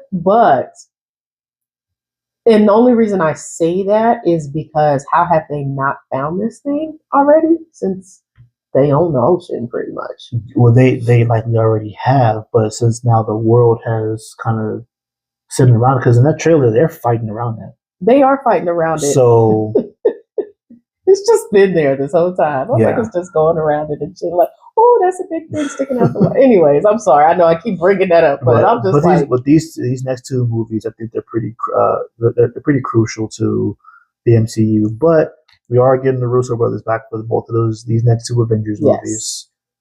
Fantastic Four. I'm still on the fence with that one. And then, last but not least, Robert Downey Jr. returning as Dr. Doom, which I absolutely love. I love this. I know people were talking about why not give somebody else a chance and all this other kind of stuff, but first of all, you got to understand just how bad Fantastic Four has been. They really have. They have been bad. I appreciate them trying. I appreciate the actors involved, but let's call a spade a spade. They bombed. So if you're going to bring the Fantastic Four back into this, and we're gonna go with this whole Dr. Doom thing, we need someone to have a familiar face in there. It's gonna make it much more emotional. Yeah, because we're so used to seeing this. I'm imagining that scene when he comes face to face with Peter Parker. And Peter realizes he's got to fight him, and he can't beat him. Because this isn't Tony Stark, right? It's not Tony Stark. They're going to see Tony Stark, but it is not Tony Stark. Which we're all going to have a hard time with that too, because we're going to constantly see Tony Stark. When I saw that, I was like, yes, they are doing this the right way from a creative perspective. This is genius. It needed to happen. It is absolutely genius. I understand everybody's gripe with it and your opinions about it, but if you really think about it, it did need to happen this way. It needs to happen because, number one, I mean, let's keep it real. Secret Wars was not that great. No. Everybody, Secret Wars was not that good. It really wasn't. So I ain't even watched it fully. So what could make it somewhat interesting? Robert Downey Jr. as Dr. Doom. Now we're talking. You got the two guys that come in and do something like Civil War, because the Civil War that we got in the movies was not the Civil War that was in the comics, because that couldn't translate. Nope. So that would have been gone. The Secret Wars in the comics cannot translate to the big screen. Period. No. It can't. It absolutely cannot. There's a lot of things. Get through it, people. Get over it. Understand it. Not everything that you read in books and comics translates to the screen. Secret Wars is one of those. It cannot translate. It can't. So I still hate that we have to have that argument. I don't know if people don't get it. I mean, we've seen it in the books, movies, from time to time. Some things do translate well, and some things don't. Well enough, but most don't. Yeah, most don't. So I learned that in Hunger Games. I learned that in Hunger Games. Read the books. I didn't read the books. They were totally different. They were way more brutal in the books than they were in the movie. Well, that's usually how it goes. Yeah. It's always much worse in the books. But yeah. But that's where we are at the MCU. I'm looking forward to things that are coming. I think people need to chill out. There's no agenda. There never has been. There were just some leadership problems that were going on. Creative differences. A lot of creative differences. It was quantity over quality. It had a bad leader. I mean, the whole Black Widow thing should have told you where we were going. That was a mess. They did Scarlett Johansson wrong. They did. They did her wrong. There was a contract, and they straight up violated and threw her name under the bus. Yeah. That should have told us where we were going with the MCU. Yeah. I didn't like that at all. Yeah. That was disrespectful. You can't violate a contract like that. And he just did it and said that she was being greedy. It was like, that was bad. Okay. But yeah, people need to chill out. MCU is fine. DC, on the other hand, we're getting there. Okay. We're moving on. I'm not gonna go as deep as I did on the MCU. This is where my source kicks in. Keep this short and sweet, honestly. A lot of people are very excited about James Gunn and the DCU. I'm not. There's a particular corner that keeps on talking about DC Rises. You know who you are. Sorry. We can have that debate. We can. But oh boy. Okay, so I'm just gonna say it. Boy. This bullshit ass Superman. No. So okay, let's say this. Zack Snyder was not the best director. I give you that. But there was a vision, and that vision needs to be stuck with going forward. Why do I say that? I want you guys to listen to me very, very, very carefully. DC had the general audience with its cast. I mean, the moment the moment James Gunn stepped in and started firing these people, it was over. So, sorry. DC has always had some issues with casting and putting people in the right roles. And we know this because we've had to watch it. Didn't you finally find that perfect person? I'm going to go ahead and start with the big one. You will never give me anybody else that was more born to play a part. This is like Hugh Jackman to fucking Wolverine. Yeah. Henry Cavill was born to play Superman. That man is everything Superman. They didn't even have to draw his abs on. Come on. Like his demeanor, just everything, the acting, he is Superman in every sense of the word. Like this version of Superman where Henry Cavill was everything, was top notch. Everything.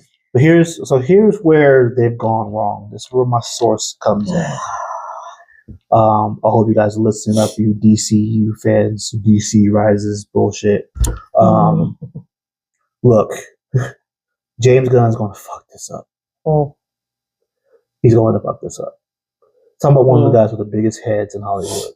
And if you go back and look at the Guardians of the Galaxy movies, all of this silly stuff that we talk about with Thor, Love and Thunder, and Ant-Man, Quantumania, and Guardians of the Galaxy Volume 3, silliness, where do you think that's going? Where do you think that is going? He literally brought what you guys hate the most into the MCU. with Guardians of the Galaxy 1, which was a great movie, by the way. But he brought that silliness that we are complaining about, that you guys are complaining about. Where do you think he's taking it? It's going right over here with him to this new DCU that he's in charge of. Now, my source came in, and I agreed, said that he fucked up right off the bat. You let go of Henry Cavill. You let go of Gal Gadot. Oh my God. You let go of Jason Momoa. Oh my God. I wasn't even on board with that one at first. So the reason why that is said is because the general audience, not us DC and Marvel fans, not you DC and Marvel fans, but general moviegoers, they knew Gal Gadot was Wonder Woman. They knew Jason Momoa was Aquaman, which nobody really gave a flip about. Nobody. Aquaman. When did you ever hear anybody talk about Aquaman? Before Jason Momoa. Never. And I wasn't even an Aquaman fan. The movies to me weren't even that good, but he played the role well. Yeah, he was not our typical Aquaman at all. But when they announced it, I was a little bit against it. Then when I said, oh fuck, I like this, and not just because it's Jason Momoa. So I don't want to hear that. But they played these roles well. He did. Henry Cavill as Superman played the role well. I wasn't that big of a fan of Man of Steel, but I liked what I had in Superman. I loved, Henry Cavill Superman. Ben Affleck's Batman grew on me. Yeah, it's still growing on me, but it grew on me. It's better than crazy as Ezra Miller, but he was a great Flash. I'm so mad that he turned to be crazy because he was a great Flash. He was better than Grant Gustin. Except the running bug. The running was a little different. I liked Ray Fisher's Cyborg. Ray Fisher as Cyborg was a very good touch. Yeah, I liked it. The thing is, talking to conversation I have with my source that's on the inside, when it comes to Warner Brothers, the concern immediately was, why did he let them go? Because he had the general audience, and the mistake that was made by WB with the Batman movie. Ooh. Don't get me started on that bullshit. We are still, here's the conversation that we had. We're still high off of Christian Bale's Batman movies. Christian Bale, and I know a lot of people have some reserves about him, but he is still to this day, and you can have this argument with me, the one person that can play both Batman and Bruce Wayne. And with everybody else, we've only gotten one or the other. So, but those movies served. He didn't have the height and stuff, but no, those movies served its purpose, and people know. General audience. I'm not talking about just us fans. General audience knows Christian Bale was a very good Batman. They remember those movies. It's a very good Bruce Wayne. He played that shit to a T. You moved on to Ben Affleck's Batman. Now people knew that Ben Affleck was Batman, and they got used to it. I'm still getting used to it, but he's appeared in numerous movies. So again, with this great cast for the Justice League, Ben Affleck was that Batman that the general audience knew of. And they really tried to put Robert Pattinson. And then they brought in Robert Pattinson as the Batman for the Batman movie. Too soon. Way too soon. That was not Batman. And I know it's the detective. I don't even want to go into that movie. No, because I will go so far left and never look back if I start going on with everything that was wrong with that fucking movie. I hated it. I didn't even go to the theater to watch it. I like the car. To this day, I still have not seen that movie. I actually refuse to watch it because it was pointless to me.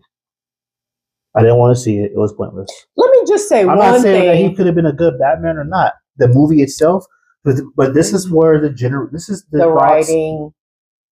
But this was the thoughts of the general audience. Why am I about to go see a new Batman? I'm just going to say this one thing because I know my love did not see it, but just a moment. Year one Batman was already trained by the League of Assassins. He already had League of Shadows. I'm sorry, League of Shadows. Yes, and he already had that training. Year one Batman was even more ruthless than what he grew into. So the fact that y'all trying to tell me this was year one Batman and this motherfucker ran to a fucking year one Batman wouldn't have had this fear. That moment when he ran to the edge of that fucking building and was scared shitless and popped back. When the fuck year one Batman was like that? And he definitely wasn't that skinny. That little malnutrition shot that they had going on when they took off his shirt. Why y'all do that boy like that? Y'all know goddamn what. That was not year one Batman. Tell me something else other than the fact that was year one Batman. Fuck you. But I'm a DC fan myself. I'm a fan. I like Batman. I had Wonder Woman. I had zero interest in going to see that movie. I was not interested in getting to know a new Batman actor or Pattinson. A new Batman story. It was too soon. The conversation I had was, let's go on the show. And he still looked constipated. He messed up the cast. You messed up the perfect cast. You are now about to force the general audience to get to know a brand new Justice League team. But with this new Superman movie that has a lot of characters that we don't even know, that people don't even know. This little Backstreet Boy can't even fit into the damn suit. I mean, there were a lot of characters that are supposed to be showing up in this Superman movie that are DC based. The general audience didn't even know existed. If you're on my Facebook page, I put my rant on there with pictures. And then you bring back the Superman with the red underwear. After we have the best Superman suits that we've seen with Henry Cavill's Man of Steel. I can't forgive this. I cannot forgive this. Really take it back there? I can't forgive it. I can't forgive it. Like, okay. We'll be there to see it when it comes out, but I'm telling you now. It was like George Clooney playing Batman. I'm telling you now. Never happened. There was excitement when they brought James Gunn in. Not for me. When I had my conversation, there is no more excitement. Not a little, not diminishing. There is no more excitement. This is why you're not hearing much about David Zaslav and James Gunn's WB DCU Studios or DC Studios DCU Universe. There is no more excitement about it. And we will see how much advertising and merchandising goes out when this movie, if it was a next year's release. We'll see what they do with it. We'll see how they try to push it out there. It's James Gunn, so I'm sure there's going to be some money that's going to go into it. I'm still reeling from the fact that you got rid of all my favorite characters. I really hope people playing those characters, and I'm still getting used to that. Now, not only am I getting used to that, I got to get used to these new people, which I am not a fan of the Superman person. No, Clark is not my thing. The big money maker part of the conversation that we had, it wasn't even Henry Cavill. It wasn't Ben Affleck. When they let go of Gal Gadot she as Wonder Woman, come on. The reactions that I got from the inner circles was the big what the fuck. She is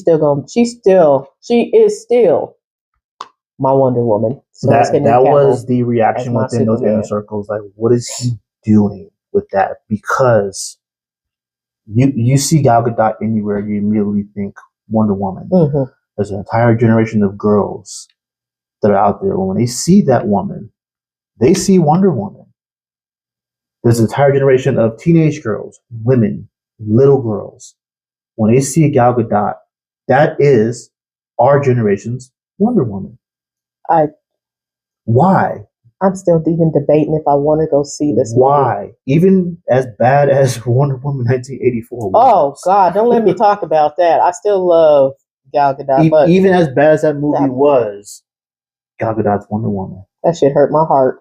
She bodied that role very well. Even do shit with the gold too. The reaction within the inner circles coming from WB, it was a big WTF. What the fuck? And that was immediately a lot of people started questioning James Gunn. I'm mad. So all this hype, James Gunn need to have a talk. All this hype about him and the DCU, and DC's going to overthrow Marvel. I've heard that talk before, and all that. Pause it, pump the brakes. I really do hope I'm wrong. I hope they're wrong, because in the end, we win as fans. But it's not looking good. It really isn't. You're going to have to really convince me to watch a Superman movie, a Man of Steel movie, or any fucking movie, and Henry Cavill is not fucking Superman. There is a really good chance that this new Superman movie flops. The only other person I would have accepted as fucking Superman, because he also embodied that part, and I know you Smallville fans know what I'm talking about, Tom Welling. So, but he old too. He still looks good, by the way. I saw him at Comic-Con. He came to my hotel when I was working at the hotel. But that was a funny story. I'll tell you guys another time. But he still looks really good for his age. And I knew he was tall, but damn, he's really tall. Anyhow. Yeah, but I will leave it there with that on DC. That's just my take. When you mess with the cast, that's as good as that. You're playing with fire. I don't have a lot of hope for the DCU. No, I don't. I really don't right now. No, this with that cast, dude, just come up with better stories. If you're taking over, just come up with better stories for them. That's it. That's all you had to do. I need something. You got the cast to play these characters, and all of them were ready to go again. Mm-hmm. Henry Cavill said he was ready. Ben Affleck, he even released a statement saying that he finally figured out how to play Bruce Wayne. He was really upset about being let go as Batman. He didn't play Bruce Wayne well. No, he didn't. But he said, "Oh, man, I finally figured it out how to do it. We're looking forward to suiting up again." You had a cast that was ready to go, and everybody knew who this cast was. I was excited. So I guarantee, if this was Henry Cavill's Superman under new leadership, people would be hyped as hell for this. And it goes with, like, speaking, like, you as you spoke of Wonder Woman 1984, it's, even if it would be a bad movie like Wonder Woman 1984, I still love Gal Gadot. I was gonna watch it regardless, and I'm gonna still like Chris Pine. Even a new fucking movie after that, I'm still gonna go to it happy as hell, because I love Gal Gadot. So now I'm still questioning whether I want to see it, but this movie needs to be mega fantabulous for me to fucking change my mind, because at this point I have zero confidence in the DCU. Zero. It's gotta deliver. Big time. And it's got to start with this movie, because if it doesn't start with this movie, the whole thing is going to crumble. I need a bippity boppity boo and some shit, like, for real. The whole thing will crumble if this movie does not hit. And if that is the case, they really do need to reconsider bringing that cast back. I'm dead ass. Like, come on. Because again, the general audience finally got it right, and you let them go. We're gonna go in a new direction. Bitch, what direction? Like, I don't want that direction. I want to go the other way. Can I go back the other way?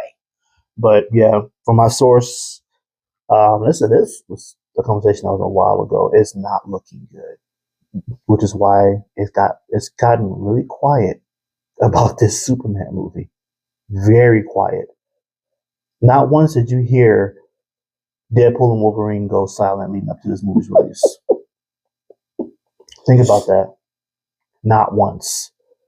We're years away, and we're talking about Avengers Doomsday and Avengers Secret Wars. Superman has gone completely silent, and there's a reason to it. Think about that. They need to do some more, because there's a huge group of people that are not on board yet. Not. I know there's some that are. DC Rises bullshit. But no, there's a huge fan base that is not on board just yet. No. So, and I am part of that. I'm fucking leading that shit at this point, because I have zero interest in wanting to watch it. Split, because there was a lot of people that liked Zack Snyder's movies. I definitely loved his version of the Justice League, and reason being, He gave us a much more detailed, like for instance, Artemis's arrow. Like the way they did it in the original one was just a regular arrow. What fucking regular arrow reaching that goddamn far and staying lit that goddamn long? Like the explanation of Artemis's arrow and, just the way she spoke to it before shooting it off. It was just the details like that. Not only that, Cyborg don't never get his damn due. He don't get his due. So when they went in that one, we got the different versions. We got to know each one of them individually the way he did. And I know it was long as hell, but I loved, somebody finally told us, like, they gave us a glimpse into what Cyborg really can do, because he really is he's a good part of this group that nobody really realizes, because he's never talked about. It's never explained what he can all do and how smart he is, because he is he is the damn thing. So I'm just like, that's the reason I loved his version of it. Yes, it was long, but it was worth it because I love the details of it. I even love what they did at the end. It gave us that teaser into Injustice. Yeah. I don't think the world ready for that. I think I am. But it was, I think, a lot of complaints about it from some DC fans. Well, it's too dark. It's too dark. Like, actually, I was glad it was, because Marvel did the opposite. Marvel was very colorful. It was very light. Zack Snyder did not want to be that. He wanted to take in a different direction. DC does have the characters where the story could be a little bit darker. So why not go in that direction? Babe, can you remind them what DC stands for? I hate it, and that was the reason I hated when people kept saying it was too dark. Apparently, there's a lot of people that understand what DC, because it's dark comics. I don't understand why we're talking about a universe that's fucking dark when it's literally in the goddamn name for it. It's dark comics. Like, come on, makes sense. Makes sense for me. We'll see. Of course, only time will tell. But I ain't got no hope. I got very low expectations. We'll be there. I have no expectations. I have very low expectations for it. Zero hope. But with that said, sorry, we went on our rants, made this a little long. This is how we geek out. We do, and we can go on even longer. Any subjects you like us to touch on, certain movies, hell, you break it down to certain scenes. If you got some pushback on anything we've said, let's hear it. Let us know. Let's hear it. Let's hear it. Leave your opinions, your thoughts, share what you're thinking in the comments. We will respond. We will. We're coming for you. We want the smoke. We love having those good conversations, and we like people. Just make sure you know what you're talking about, because if you don't know what you're talking about, we're going to shut you down. And if we messed up anywhere, correct us. Oh, absolutely. Absolutely, because we're definitely not perfect with it, and we do forget some things, and we want that feedback. So, yes. Yep, but anything else? Not for this episode. Right.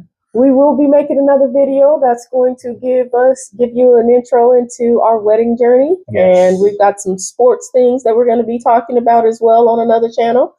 So definitely look for that. Yep, and with that said, thank you for geeking out with us on this episode. I got nothing else.